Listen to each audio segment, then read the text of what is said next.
নমস্কার, আমি প্রণয়ী। আজ আমার নিবেদন কবি সুবোধ সরকারের লেখা কবিতা বেলুড়। আমি একটা কোণায় দাঁড়িয়ে দেখছিলাম দুটি ছেলে গেরুয়া বসন পরে মন্দিরের সিঁড়ি মুছছিল।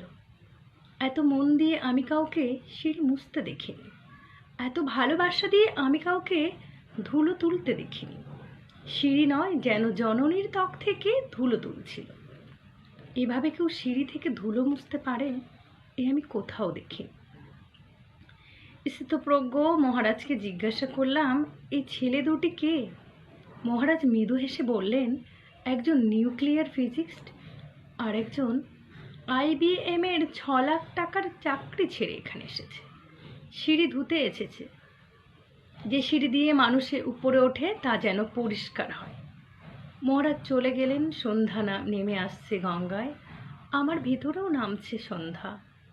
সারা পৃথিবীতে এত সিঁড়ি, সিঁড়িতে সিঁড়িতে এত দাগ, এত ক্রোধ, এত অপমান। আমি কবে সিঁড়ি মুছতে পারবো?